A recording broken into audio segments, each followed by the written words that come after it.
Dilluns 15 d'octubre. Probablement el nom d'Inés Madrigal no el sonarà. Inés va ser una xiqueta furtada, una de les més de 2.000 que va denunciar el metge Eduardo Vela com a responsable del seu robatori i l'única que de moment ha aconseguit portar-lo davant dels tribunals. Inés Madrigal estarà avui en el programa perquè la setmana passada coneixíem la primera sentència a Espanya sobre un cas de bebès furtats. El doctor Vela, acusat per estos fets, ha sigut absolt per l'Audiència Provincial de Madrid. El tribunal considera provat que el metge va entregar Inés a una família amb una filiació falsa, però alhora estima que estos fets ja han prescrit. La sala no ha tingut en compte els tractats internacionals que fixen que els delictes contra la humanitat no prescriuen, tot i que reconeix el dolor que aquestes causes ocasionen a les víctimes de les trames de bebès furtats. En el programa d'avui, a més de parlar amb Inés Madrigal, tindrem amb nosaltres l'advocat Enrique Vila, president de SOS Raíces Adoptados, perquè ens ajuda a analitzar esta sentència. Això és El Matí a Punt. Comencem.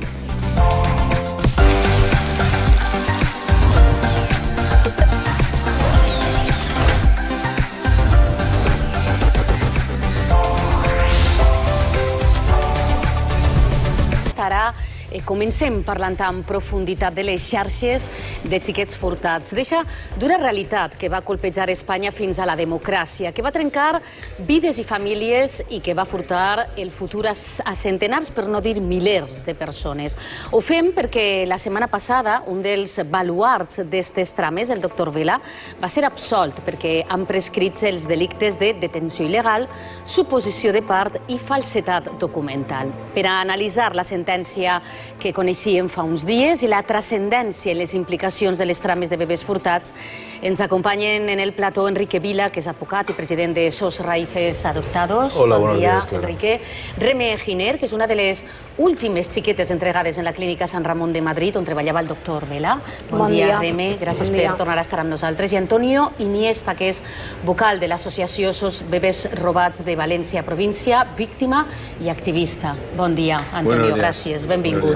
Enrique, el doctor Vela, pel que coneixíem fa apenas uns dies, no entrarà en presó, no almenys de moment, desapareix qualsevol responsabilitat perquè han prescrit els fets des que van ocórrer. Tu has seguit molt de prop el tema i el cas d'Inés Madrigal, amb qui t'uneix un gran vincle.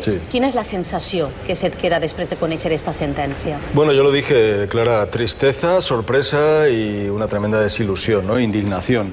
Inés Madrigal es como mi hermana, también tengo una gran amistad con Guillermo Peña, recordarlo, es el letrado de Madrid que está llevando el caso.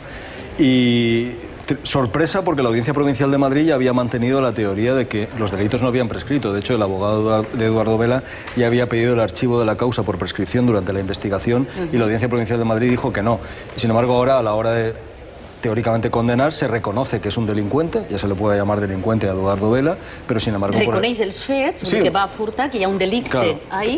Pero manifiesta que como a los 18 años Inés Madrigal ya supo o conoció que no era hija real de su madre falsa, de Inés Pérez, pues que desde ese momento empezó a contar el plazo de prescripción. Aquí, muy brevemente, es tan sencillo todo el asunto como no hablar de plazos de prescripción, sino que la prescripción ni siquiera tenía que empezar a contar porque el delito se sigue cometiendo, es muy fácil de entender. Eduardo Vela conoció a la madre biológica de Inés Madrigal. Inés Madrigal sigue separada de su familia biológica, con lo cual, si los propios magistrados dicen que hay una detención ilegal, el propio delincuente, si quiere, puede acabar con esa detención ilegal diciéndole a Inés Madrigal quién es su madre. Ya está.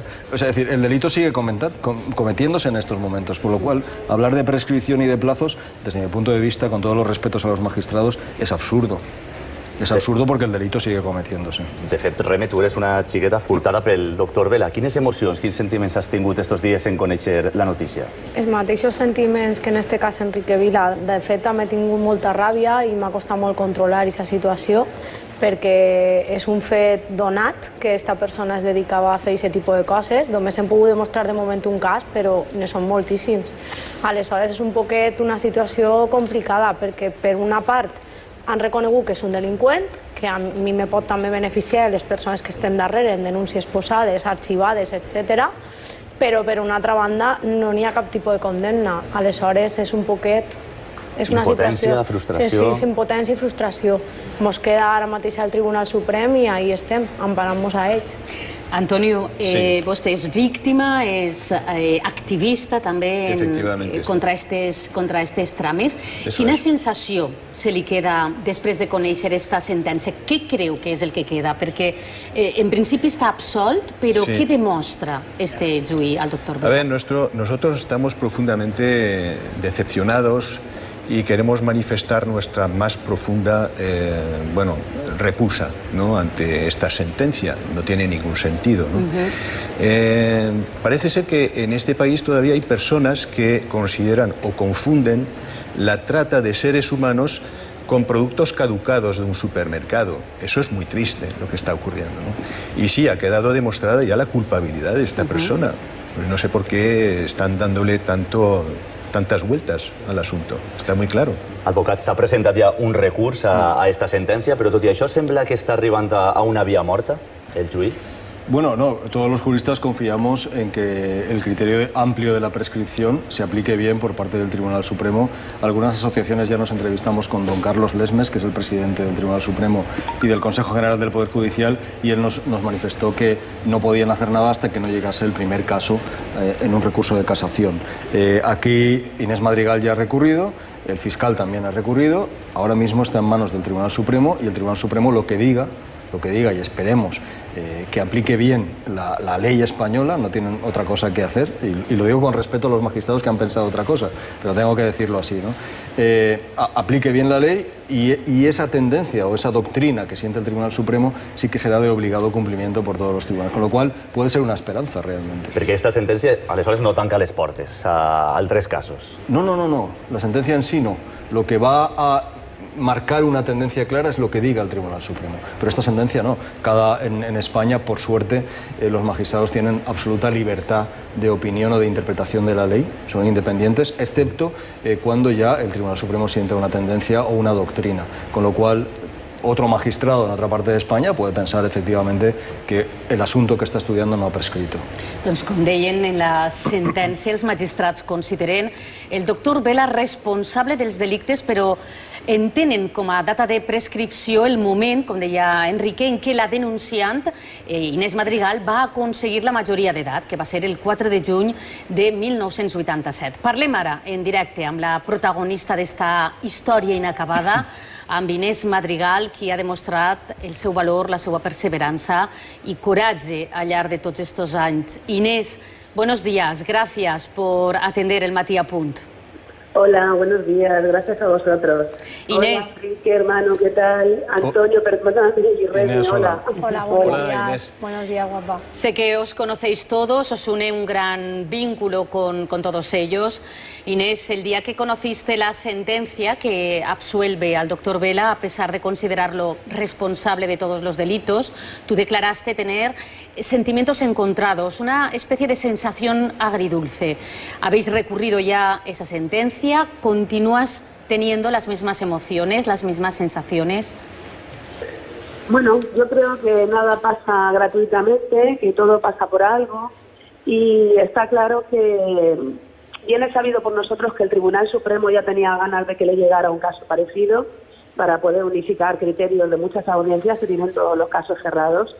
Yo espero que el Tribunal Supremo tenga en su mira el gran dolor humano que esto supone para todas las familias que lo sufren, y que también piensen que han firmado tantísimas convenciones y tratados de derechos humanos a nivel internacional, donde se habla y se dice claramente que esto no prescribe jamás, que bueno, que yo espero que interpreten la prescripción como se debe de interpretar. ¿Por qué crees que en esta ocasión... Estoy completamente de acuerdo con lo que ha dicho Enrique, por supuesto. ¿Y por qué crees, Inés, que en esta ocasión no lo han tenido en cuenta la sala? Yo creo, de alguna manera, ha sido una estratagema de las juezas. Las juezas han probado lo más difícil de probar, que era el robo. Y yo pienso que le han pasado la patata caliente directamente al Tribunal Supremo para que sea él el que dictamine, ¿no? A ver qué se hace con el tema de la prescripción, que tienen archivados tantos cientos de casos, ¿no?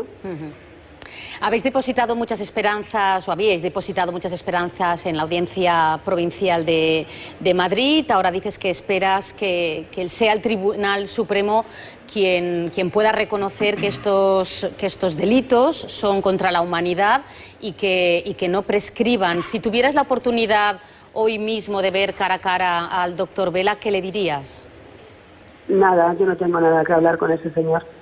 Ese señor ha demostrado una empatía completamente cero con todos mis hermanos que han ido a verle, a pedirle explicaciones, le ha dicho que confíe en Dios, le ha sacado el crucifijo del cajón que lo tiene en el despacho y yo no tengo, con una persona así no tengo absolutamente nada que hablar. Inés, aún así, a pesar de los sinsabores, has conseguido muchas cosas a fecha de hoy. Cuando comenzaste esta lucha, ¿pensaste que podrías llegar tan lejos? No, para nada. Yo todo el proceso me esperaba el archivo en cualquier momento. Lo que pasa es que también sabía que estaba en la audiencia, o sea, estaba en Madrid, en la Comunidad de Madrid, porque aquí hay que tener suerte también donde te pasa el caso, pues, sin saber si van a investigar o no, y de eso sabe mucho Enrique, ¿no? Entonces, bueno, pues yo veía que no lo cerraban. Enrique ha dicho bien cuando ha comentado que Rafael Casas, abogado y yerno de Eduardo Vela, pidió el archivo de la causa en varias ocasiones y que la audiencia ya se había pronunciado en contra, diciendo no, que no había prescripción. Entonces, bueno, cuando me encuentro con algo así, pues lo único que pienso es que hay que seguir adelante. Cuando muere mi madre también me planteé dejarlo todo estar, porque sabía que no iba a encontrar el nombre de mi madre biológica, pero al ser el caso número 1 que llega a los tribunales, ya hay sobre tus hombros algo que se llama responsabilidad por el resto de las familias que hay detrás, y entonces ya directamente no lo puedes dejar, ¿no? ¿Has recibido muchos apoyos durante este tiempo? Muchísimos. O sea, las familias están ahí, personas también que no tienen nada que ver con la causa también están ahí. El reconocimiento de la prensa también está ahí, ha sido muy importante para toda la causa. Y espero que de alguna manera esto sirva también para concienciar a sus señorías que se sientan en el Congreso todos los días y, bueno, piensen que necesitamos de verdad que se tomen medidas ya, porque esta lucha tiene fecha de caducidad, siempre lo digo, los padres se mueren sin encontrar, de hecho ya han fallecido por desgracia, sin encontrar a sus hijos, ¿no? Y aquí lo que interesa son los encuentros, sobre todo, ¿no? Llama la atención que incluso las magistradas de la sala del tribunal reconocen el dolor que se está causando a todos vosotros, a todas las víctimas, y que aún así se acojan a la prescripción de los hechos. No sé si tanto Reme como Enrique queréis lanzarle algún mensaje a Inés también. Bueno, Inés es como mi hermana, yo la quiero mucho, no hace falta que le diga nada. Solo con mirarnos aquí y con hablar, que ya hemos hablado mucho, ella sabe que tiene todo mi apoyo. Yo también te quiero un montón. Yo en mi caso, Inés, nada, darte las gracias siempre por todo lo que haces, porque mi caso, aunque es bastante más reciente, no es igual que el tuyo, pero es parecido. Hemos tenido al mismo médico que ha hecho lo que él creía que debía hacer, y darte las gracias siempre, porque todo lo que consigues tú es un paso más para los que estamos detrás. Estamos un pasito ya más cerca de todo, seguro que sí. Y Inés, felicitarte de verdad por tu determinación, tu persistencia, y nada más decir que eres un ejemplo de dignidad humana. Muchísimas gracias, pero veis en mí lo que vosotros sois, porque tú estás ahí al pie del cañón con tu Ninot desde hace años, muchos años. Con carácter permanente e indefinido. Exacto, Inés. exacto, Antonio, exacto. Gracias a ti. Gracias a vosotros. Un abrazo. Pues Inés, te deseamos mucha suerte y mucha fuerza para continuar con tu lucha. Muchísimas gracias por atendernos en directo, y nos unimos a los deseos de Antonio, de Enrique y de Reme, y te mandamos este fuerte aplauso desde la ciudad. Gracias, muchas gracias. Muchas gracias, un placer. Mi fuerza es la de todos. Gracias. Gràcies, Enrique. Què faria falta canviar perquè es poguera fer definitivament justícia amb tots vosaltres, amb totes les víctimes d'esta trama? Bueno, que el Estado apoyase más porque cuanto más Ineses Madrigales hubiesen y pudiesen llegar hasta la fase de juicio oral, más posibilidades de que las sentencias fueran favorables. Esta ha sido medio favorable, no? Remesta en les portes, podríem dir-ho. Estic ahí, sí. He presentat un recurs perquè la primera denúncia també me la volien anul·lar per prescripció i es va presentar un recurs d'apel·lació. I ahí estem, esperant que l'Audiència Provincial de Madrid també es pronuncie, que això és un punt a favor, perquè ara ja s'ha pogut provar que hi ha hagut un delicte, entonces d'alguna manera n'hi ha alguna sospita. De fet, Remi, ho has dit, que el teu cas i el d'Inés són prou paral·lels. Sí. Les dos vau néixer a la clínica Sant Ramon a Madrid i les dos vau ser entregades a famílies que no podien tindre fills. Correcte. Penses que te podria perjudicar esta sentència ara? No crec, perquè de fet encara no és una sentència firme. Està pendent del Tribunal Suprem i l'únic que pot fer en algun moment és que ara mateix l'Audiència Provincial de Madrid no es pronuncie sobre la meva denúncia i la segueix deixant en stand-by. És l'únic que crec que pugui passar. La Fiscalia demanava per al doctor Vela una pena d'11 anys de presó, l'acusació en sol·licitava 13, el doctor Vela és molt major, té ja 85 anys. Cas que haguera sigut condemnat, penseu que haguera pogut entrar en presó? No, por la edad no, por la edad no. A partir de los 73 años existe una potestad de los jueces de decidir que por edad no entren efectivamente en prisión, ¿no? Pero yo hubiera preferido... Estoy de acuerdo con Inés Madrigal, ¿no? que el Supremo es una puerta abierta y esta sentencia hay que ser optimistas, pero yo hubiera preferido que el Supremo se manifestase sobre la prescripción estando condenado Vela, es decir, que no hubieran aplicado la prescripción y que fuera el abogado defensor, su abogado defensor, quien hubiera recurrido pidiendo la prescripción al Supremo, ¿no? Yo confío al final que la tesis de la no prescripción se imponga, pero en cualquier caso es difícil que Vela entre en prisión, ¿no? Es por la edad que tiene, es un hombre muy mayor.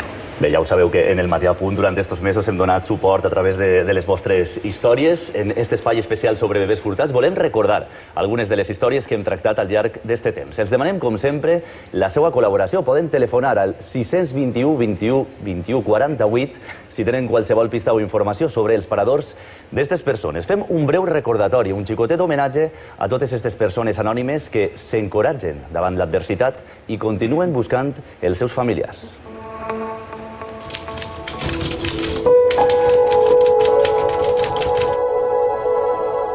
Blanca es la que menos va a pesar, que es la que me va a enlisar en portarme. La que pesaba més va ser la que me van a ensenyar com a morta, que és que no, pues a través del meu fill que volia fer una piscina y entonces, o sea, me va a portar un catálogo de piscina y yo vaig a començar a repassar i en la contraportada n'hi havia una xiqueta exactament igual a la meva filla Blanca. Que va ser en el 2000, la meva filla de 13 anys s'havia mort en el 95. Jo vull tornar a veure aquesta cara.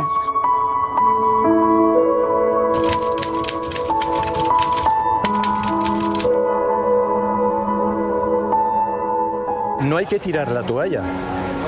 Nosotros, claro que tenemos esperanzas. Es muy difícil, es buscar una aguja en un pajar.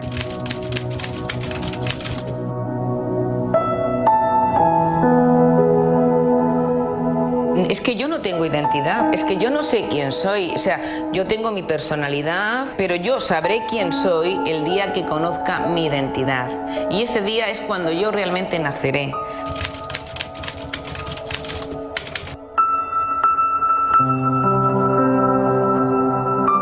De verdad, no, es que yo quiero encontrarlos.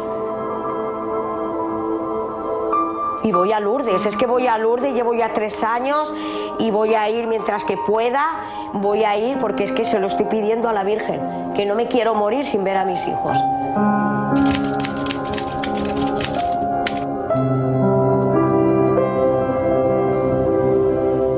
Estoy buscando a mi hermano, que nació el 5 de abril de 1973 en la residencia Sanjurjo, actualmente Doctor Pesete en Valencia. Yo hago esto por mis padres, pero sobre todo por mi madre, porque ella ha pasado 2 enfermedades muy duras y yo no quiero que se muera sin ver a su hijo.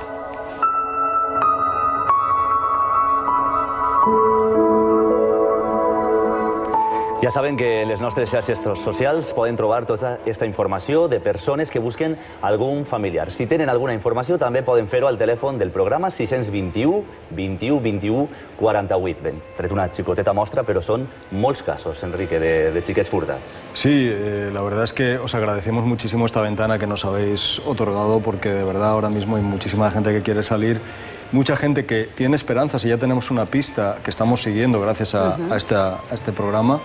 Y es la única ventana que a muchos nos queda. Eso y el ADN, los análisis de ADN, però los medios de comunicació i les redes socials... Hem de recordar que les nostres xarxes socials, Enrique, disposen de totes aquestes fitxes que poden consultar si algú que ens està veient pensa que pot tindre alguna pista que puga posar sobre el camí per a poder trobar o poder unir a pares, a mares i... Además, Clara, hay que decirlo, es veterana en los reencuentros, porque sí, tuvimos la suerte de conseguir un reencuentro en televisión, en el antiguo Canal 9. Des de què depèn? Estem parlant d'estos testimonis que hem escoltat, ens impressionen, són només, com dèiem, una xicoteta part, una xicoteta representació dels milers de persones que estan inscrites buscant a la seva mare biològica. Tots ells busquen trobar la veritat. De què depèn trobar-la? Muchas veces de la suerte. La justicia ha evolucionado mucho y cuando yo empecé a buscar no teníamos derecho ni siquiera a preguntar quién era nuestra madre biológica, y a partir del 99 la justicia se ha ido inclinando a nuestro favor. Lo que pasa es que ejecutar esas órdenes es tremendamente doloroso y triste. Personas que los jueces nos dan la razón, nos dicen que tenemos derecho a conocer a nuestras madres y determinados archivos no podemos acceder a ellos, ¿no? Es terrible, depende muchas veces de la voluntad de una persona, hay que decirlo así. Es decir, y bueno, estamos impotentes, hemos acudido ya al Vaticano, al Parlamento Europeo, a la ONU, y simplemente pedimos un derecho tan básico como es el de conocer a nuestras madres y abrazarlas, ¿no? El dolor es inmenso. Lo que pasa es que por suerte cada vez más se van consiguiendo más reencuentros y se puede decir que hoy un 70% de los adoptados, no tanto los hijos falsos, pero los adoptados sí, pueden encontrar a su madre biológica, ¿no? Antonio, però és un camino largo. Ho hem dit abans, tu eres activista i també un dels afectats. Quin és el teu cas?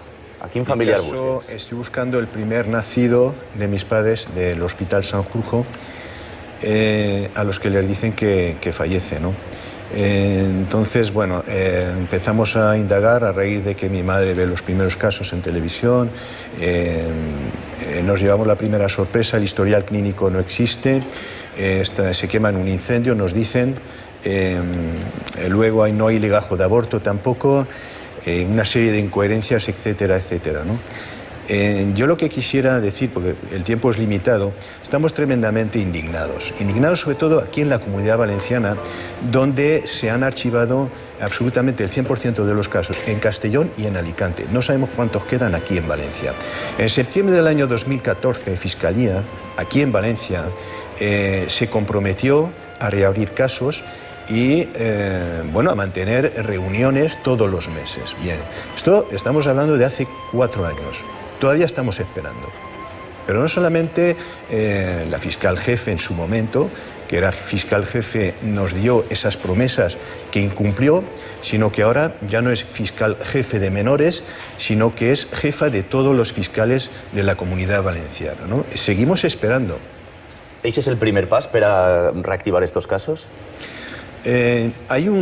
Parece que hay signos de que hay voluntad, ¿no?, en el marco de la Comisión Interdepartamental de reabrir unos grupos de trabajo para impulsar las investigaciones. Estamos esperanzados, pero estamos ansiosos de ver en concreto qué es lo que se va a poner encima de la mesa, claro. No sé si després de conèixer esta sentència el segon pas seria modificar la llei? Absolutamente. Yo creo que las juezas, esta sentencia choca frontalmente contra todos los tratados de derechos humanos firmados por el Reino de España en materia de desapariciones forzadas, ¿no? La circular del año 2012, que ya sabemos, del fiscal general del Estado, que dice que es imprescriptible, las recomendaciones de la ONU, que insta al Reino de España a asumir su responsabilidad y a poner todos los recursos económicos, humanos y técnicos.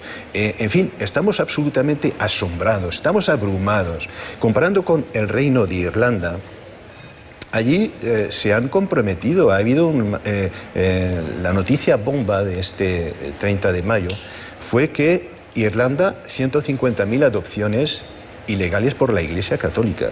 Allí se han comprometido a nivel institucional, han hecho una serie de manifiestos y se han comprometido a investigar los hechos. Aquí, ¿qué es lo que pasa? Todo el mundo mira hacia otro lado. ¿Qué es lo que está ocurriendo aquí?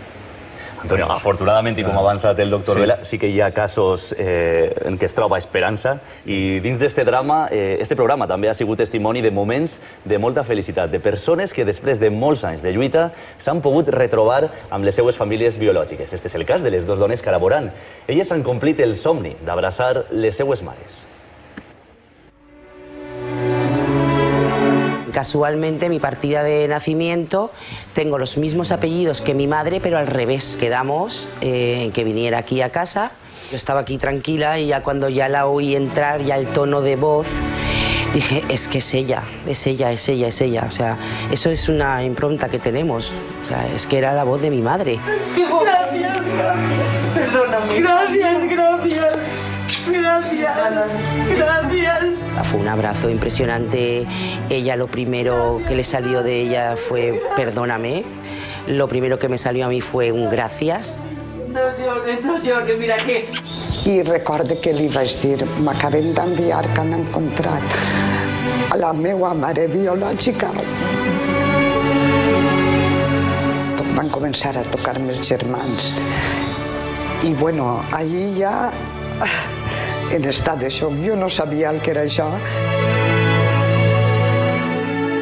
Vam anar en el tren, els 4 de casa, les meues filles i el meu home, i quan vam arribar a l'estació era ja de nit, allí en Burgos, feia molt de fred, i només recorde a ma mare caminant per l'andén a esperar que baixàrem i només el dia ja me puedo morir tranquil·la.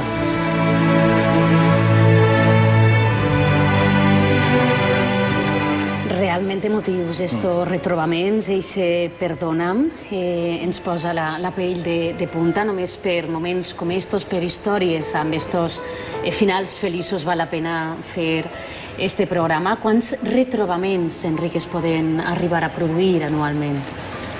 Bueno, yo puedo hablar con mi trabajo, hemos conseguido cerca de 300 reencuentros con el trabajo directo, pero claro, en toda España hay muchos abogados dedicados a esto, hay gente que tiene la suerte de encontrar simplemente a través de internet, en fin, hay muchos reencuentros, sobre todo de adoptados. La cosa se complica con el tema de los hijos robados y de los hijos escritos falsos, claro, ahí es más difícil de buscar, ¿no? Pero bueno, esperanza porque en estos 30 años de trabajo yo he vivido desde la imposibilidad absoluta ni siquiera de preguntar hasta que ahora determinadas comunidades autónomas tienen organismos e instituciones para ayudar a ese reencuentro, ¿no? Pueden facilitar, en cierta manera. Claro, la primera sentencia que reconoce el caso de un niño robado y que condena sin condenar por la prescripción, pero estamos avanzando. Pero este avance es tremendamente lento y, lógicamente, las víctimas a veces nos desesperamos y, sobre todo, nuestros padres y nuestras madres se están muriendo, ¿no? Esa es la pena, ¿no? El no llegar, como un reencuentro que cuando recuerdo un reencuentro que cuando la chica llegó al año falleció la madre, pero por lo menos la pudo ver. Pero es que hay reencuentros que se llegan y esas personas ya han muerto, es tremendamente doloroso, ¿no? No llegar a tiempo, eso es lo que hay que evitar. Tenemos que darnos prisa. Tant de bo es puguem produir molts més i amb més rapidesa. M'agradaria que finalitzarem amb una xicoteta valoració per part dels tres del que suposa esta sentència i del que esperen a partir d'ella. Antonio. Bueno, yo tengo mucha esperanza. Espero que la verdad prevalezca sobre la mentira, porque estamos aquí en un país donde parece ser que la mentira es el pan nuestro de cada día. Y qué más decir, hay muchas cosas que decir, pero yo lanzaría dos mensajes a las madres a las que les dijeron que su bebé falleció. Que desconfíen y que investiguen. Probablemente se van a llevar algunas sorpresas, no en todos los casos. Y aquellos adoptados que saben que son adoptados o que descubren que son hijos falsos, bueno, pues que investiguen también sobre los términos y condiciones de su adopción en este sentido, ¿no? Y así, pues, favoreceremos y propiciaremos los reencuentros de esta manera. Entonces, ese es mi mensaje. René. Jo, per la meva part, demane a tota la gent que tingui alguna noció de que puga ser robat o alguna mare que tingui la noció de que puga tindre un fill robat, que se facin les proves d'ADN.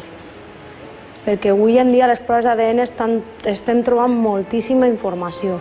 D'alguna manera és una manera de començar per on saber buscar.